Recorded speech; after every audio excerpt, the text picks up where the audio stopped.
அதற்கான பலனை நிச்சயமா நீங்க கொடுப்பீங்க ஆவியானவரே. அதற்காக உங்களுக்கு நன்றி. இந்த வார்த்தை வார்த்தைக்காக நன்றி ஏசப்பா. தேவனாக எங்களோடு கூட நீங்க பேசுங்க ஆண்டவரே.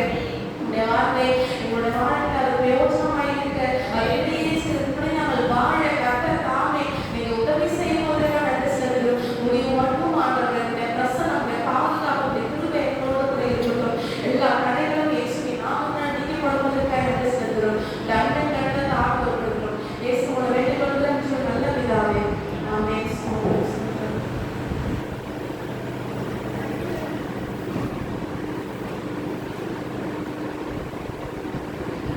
வந்து வேதாகமத்துல சுட்டி காட்டுற சில அசுத்த ஆவிகளை வந்து நம்ம பார்க்க போறோம். 1 யோவான் 4:1 கேட்கப்படுமா? 1 யோவான் 4:1. பிரியமானவர்களே, உலகத்தில் அநேகம் கள்ளத்தீர்க்கதரிசிகள் தோன்றியிருப்பதினால் நீங்கள் எல்லா ஆவிகளையும் நம்பாமல் அந்த ஆவிகள் தேவனால் உண்டானவைகளோ என்று சோதித்தறியுங்கள்.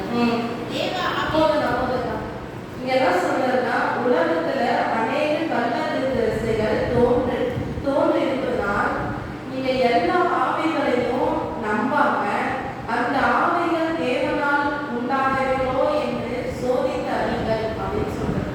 அநேக தீர்க்கதரிசிகள் உண்டு, கள்ளத்தீர்க்கதரிசிகள் உண்டு. அந்த வித்தியாசங்களை நீங்க வந்து சோதித்து அறிந்து நீங்க கண்டறிஞ்சுக்கணும்னு ஆண்டவர் சொல்றாரு. இந்த முதலாவது வந்து பொய்யின் ஆவி. படிக்க அதிக பண்ண சொல்லிடுறேன். பொய்யின் ஆவி வந்து 2 நாளாகவும் 18, 20, 21 இருக்குது. இந்த பொய்யின் ஆவி தான் எங்களுக்கு நிறைய தீர்க்கதரிசிகளின் வாயை என்ன பண்றது? ஆட்கொள்வது. சத்தியத்துக்கு புறம்பாக பேசுவாங்க. இன்னைக்கு நீங்க பொய் சொல்றீங்களா? பொய்யின் ஆவி உங்களை செய்தா பொய்ன்றது ஒரு ஆவி. நான் சின்ன பொய் தானே சொல்றேன் அப்படின்னு சொன்னாலும் அது ஒரு பொய்யின் ஆவி. வேதாகமே சொல்லுது. இன்னைக்கு வந்து எவ்வளோ பேர் வந்து தீர்க்கதரிசிகள் வந்து தீர்க்கதரிசனம் சொல்றாங்க. சிலது நடக்குது, சிலது நடக்கல, சிலது பொய்யாத என்ன பண்றாங்க, நிறைய பேர் பேசுறாங்க. அப்போ நம்ம என்ன பண்ணணும்? அதுக்குமே நம்ம ஜாக்கிரதையா இருக்கணும். நீங்க நிறைய பொய் பேசுறீங்களா? நிறைய பேசுறாங்க. அப்போ நமக்குள்ள பொய் நிறைய ஆறு செய்து நம்ம புரிஞ்சுக்கணும். அப்போ ஆட்கள் என்ன பண்றா? அவர் வந்து என்ன பண்ற? பொய் பேசக்கூடாது, அது உண்மை உள்ளது. அவர் ஆராதிக்கிறார்களே, நாம என்ன அதுக்காக என்ன பண்ணணும்? ஜபம் பண்ணணும். ஆராதனை செய்யக்கூடாதுன்னு அவங்க தெரியும். அடுத்து வந்து பொல்லாத ஆவி. 2வது வந்து பொல்லாத ஆவி. அது எங்க இருக்குன்னா லூக்கா 7:21 வந்து பொல்லாத ஆவின்னு சொல்லப்பட்டிருக்கும். ஒருத்தர் வந்து பொல்லாத ஆவி பிடிச்சிருந்தது, ஏசப்பா ஜெபம் பண்ணி அவங்களுக்கு சுகம் கிடைச்சது அப்படின்னு சொல்லிட்டு. இந்த பொல்லாத ஆவின்றது என்னன்னா தன்மை தானே வந்து வருத்தி கொள்றாங்க. அதுவே நுழைத்து கொள்ளும், அவங்களையும் வந்து அடிச்சு கொள்ளும், தற்கொலைக்கு தூண்டும். இது வந்து ஒரு மூழ்க குணம். சில கோவம் வந்து என்ன பண்ணுவாங்க?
அது ஒரு எரிச்சல். அப்போ அவங்க கிரியை செய்யறது என்னது? எரிச்சல் ஆவி. அப்போ நமக்குள்ளே என்னென்ன ஆவிகள் கிரியை செய்கிற நம்மளே என்ன பண்ணோம்? அதை வந்து ஆராய்ச்சி. அடுத்ததா வந்து ஆறாவது வந்து பொல்லாப்பு உண்டாக்கும் ஆவி. அது வந்து பொல்லாப்பு உண்டாக்கும் ஆவியும் நியாயாதிபதிகள் 9:23 வசனத்துல சொல்லிருக்கு. ஒருத்தருக்குள்ள ஒருத்தருக்குள்ள அடிக்கடி உடைச்சோம் ஆவி. சபைக்குள்ள இருக்கிற உறவை உடைச்சோம். சபைக்குள்ள வந்து ஒருத்தர் சமாதானமா ஐக்கியமா இருந்தாங்கன்னா அவங்களுக்குள்ள ஏதாவது ஒரு சொல்லி அந்த ஐக்கியத்தை சமாதானம் உடைச்சி 4 பேர் 4 பக்கம் சதை விட்டோம். அப்படி செய்யறாங்கன்னா அவங்களுக்கு பொல்லாப்பு உண்டாகும் ஆவி அவங்களுக்குள்ளேயே செய்யுது. அவங்க செயல்பட அவங்களுக்குள்ள அந்த ஸ்பிரிட் இருக்கு. அந்த ஆவி என்ன பண்ணுதுன்னா ஒருமனப்பட்ட சபையோட இருக்கிற எல்லாருக்கும் சீர்குலைச்சு உடைச்சி அப்ப ஈஸியா சபை விழுந்துரும்ல அவன் மனுஷனுக்குள்ள செயல்பட்டா. அப்போ அது வந்து பொல்லாப்பு உண்டு வந்தா இந்த ஆவி வந்து வீட்டையுமே கிரியை செய்யும். நம்ம மனைவி பிள்ளைகளுக்குள்ள என்ன பண்றோம்? இருக்கிற ஒருமனத்தை உடைச்சி உடைக்கும். எல்லாத்தையும் உடைக்கும். உறவுல உடைக்கும். சபையை உடைக்கும். எல்லாத்தையும் உடைச்சு வச்சுருவோம். இது பொல்லாப்பு செய்யல. பொல்லாப்பு பண்றாங்க. ஏன் வந்து தாறுமாறுகளின் ஆவி, தாறுமாறான ஆவி. இதை பத்தி வந்து ஏசாயா 19:14 சொல்றது. தாறுமாறா யார் இருப்பாங்க? ஒரு குடிக்கிறவங்க, ஒரு கஞ்சா அடிக்கிறவங்க, அவங்க என்ன பேசுறதுன்னே தெரியாத நம்ம வாய்க்கு வந்ததெல்லாம் தாறுமாறா பேசுவாங்க. அப்ப சபைக்குள்ள என்ன இருக்கு? வாயில இருந்து தாறுமாறா பேசுவாங்க. என்ன பேசுவாங்க? அப்போ ஒரு தாறுமாறா இதை பேசணும், இதை பேசக்கூடாது, இந்த இடத்துல இதை பேசணும், இந்த இடத்துல இதை பேசக்கூடாது, இந்த வார்த்தை நம்ம பேசணும், இந்த வார்த்தை நம்ம பேசக்கூடாது அப்படின்னு இருக்கோம். ஆனா என்ன பண்ணுவாங்க? இந்த ஆவி பிடிச்சவங்க என்ன பண்ணுவாங்க? தாறுமாறா பேசுவாங்க. இது தலைப்படத்தினால பேசுவாங்க. நான் என்னால நான் தான் அப்படின்னு தலைப்படத்தினாலும் இந்த ஆவி பிடிச்சவங்க பேசுவாங்க.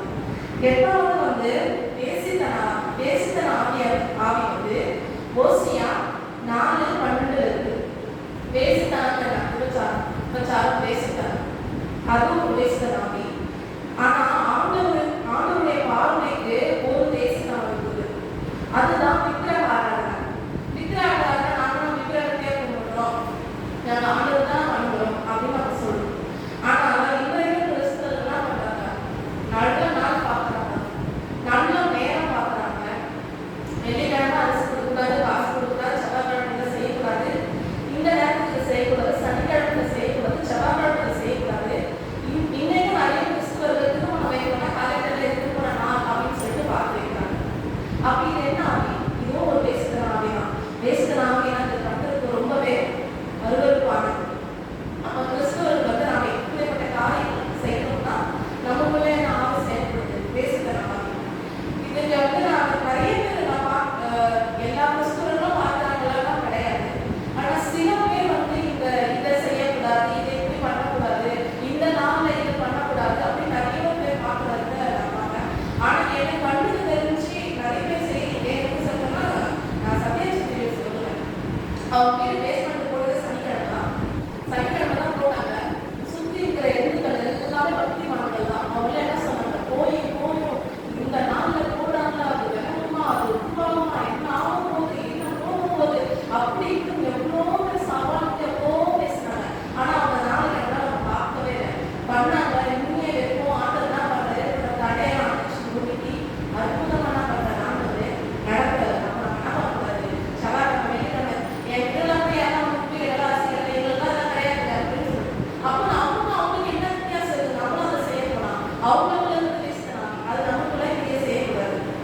அடுத்து வந்து 9 ஆகாயத்து அதிகார பிரபுவாகிய ஆவி. இது வந்து என்ன பண்றதுன்னா எபேசியர் 2:2 வந்து இந்த ஆவியை பத்தி குறிப்பிட்டிருக்கு. இது என்ன ஆவியா? கீழ்ப்படியாவின் ஆவியா. நீங்க என்ன பண்ண குடும்பத்துக்குள்ள வந்து ஒரு கணவனும் சரி, ஒரு மனைவியும் சரி, அவங்களுக்குள்ள என்ன பண்றாங்க? ஒரு கீழ்ப்படியாம இருக்கணும். பிள்ளைகள் கீழ்ப்படியாம இருப்பாங்களா? கர்த்தருக்கும் சபைக்கும் கீழ்ப்படியாம இருப்பாங்களா? இது எப்படின்னா என்னதான் வந்து சர்வீஸ்ல வந்து சபையில வந்து இந்த போன் யூஸ் பண்ணாதீங்க, இந்த போனை பார்க்காதீங்கன்னு சொன்னாலுமே இந்த ஆவி என்ன பண்ணும்? திரும்ப திரும்ப அந்த வேலை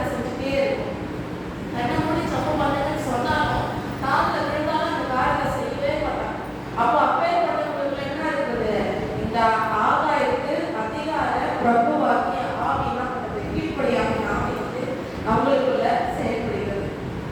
பத்தாவது வந்து வஞ்சிக்கிற ஆவி. இந்த வஞ்சிக்கிற ஆவியை பற்றி 1 இருக்கு. இது சபையின் போதல்கிட்ட தான் அதிகமாகவே செயல்படுது. இதை செஞ்சா தப்பு இல்லை, கிறிஸ்தவத்தை பண்ணலாம், இதெல்லாம் தப்பு, இதெல்லாம் தப்பு இல்லை. ஒரு பாஸ்டர் சொல்ற வீட்டுல சினிமாலாம் பார்க்கலாம், தேட்டருக்குலாம் போகலாம், அதெல்லாம் தப்பே கிடையாது. யார் சொல்ற தப்பு? நம்ம திருவிழாக்க இருக்கிறோம், இப்போ ஒரு படம் பார்க்கலாம், பேசப்பட்ட மட்டும் கேட்கணும்னு சொல்றாரு. அப்படின்னா சொல்றாங்க, சபை மக்களுக்கு ஏற்ற மாதிரி ஒரு வந்து போதனை பண்றாங்க. இந்த நாள் வந்து அதிகமா செயல்படுறது வஞ்சிக்க ஆகலாம். ஆப்பிள் பண்ணிக்கலாம், வச்சுக்கலாம், போட்டுக்கலாம். ஒரு பாஸ்ட் வந்து என்ன செய்யறாருன்னா கபிலாசன் வந்து அந்த இடத்துல ஒரு பாட்டு இருக்கும், வந்து ஹாப்பி நியூ இயர்ல ஸ்டார்ட் பண்ணுவாங்க. அதே மாதிரி காஸ்டியூம் அதே மாதிரி காலையில நம்ம கட்டிக்கிறது மியூசிக் போடுற அப்பா அம்மா காஸ்டியூம் போட்டுருக்கு. அதே டியூனை ஏசு இதோ அப்படின்னு. அப்போ இதெல்லாம் என்ன பார்த்து அம்மா இந்த பாஸ்ட் எப்படி மாறிடுது? அவங்களுக்கும் அவ்வளோ பேர் போறாங்க. இப்படிப்பட்ட ஆவிகள்லாம் நம்ம செயல்படுது. அவங்க அந்த சபைக்கு போற சட்டங்கள்லாம் பார்த்தா அவங்க சொல்றாங்க அப்படி பண்ணிக்கிறவங்களே சொல்றாங்க. அப்போ வந்து நம்ம எவ்வளவு ஒரு என்ன பண்றது ஜாக்கிரதையா இருக்கணும். நீ பாருங்க, மனுஷனுக்கு ஏற்ற மாதிரி திட்டனா ஏற்படுறாங்க. அதனால அவங்களுக்கு ஆசீர்வாதம் வேணும், அங்க இருக்கும் என்னதான் பண்ணலாம், அப்படி பண்ணுவாரு அப்படி பண்ணுவாரு சொல்லி அவங்க படிக்க அப்படியே வச்சுப்பாங்க. வந்து வச்சுக்கிறாங்க. இந்த வச்சுக்கிற ஆவினால நம்ம வச்சுக்கப்படாத படிக்க நம்மளா அவங்க ரொம்ப ஜாக்கிரதையா இருக்கணும். அடுத்தாவது 15 சுயமான ஆவி வந்து எசேக்கியேல் 13 இருக்குது. தன்னை ஒரு தீர்க்கதரிசி போல நினைச்சுப்பாங்க. சில யோசனை நமக்கு தோணும், நம்ம சில வார்த்தைகள் ஒரு பேசுவாங்க, சரி நடக்கும். அதுக்காக எல்லாமே நமக்கு தோன்றதெல்லாம் ஆண்டவர் தான் பேசுறாரு, நமக்கு தோன்றதுதான் நடக்கும், நடக்கிறது நடக்கும் அப்படின்னு சொல்லினா நம்மளோட சுயமா அவங்களே வந்து தன்னோட பெரிய தீர்க்கதரிசி என்ன பண்ணுவாங்க, அவங்க தோன்றது யோசிக்கிறதுலாம் பண்ணுவாங்க, அவங்க நினைச்சுப்பாங்க. அடுத்து வந்து 12 வந்து குறி சொல்லிற ஆவி. இந்த குறி சொல்ற ஆவி வந்து அப்போஸ்தலர் 16 இருக்குது.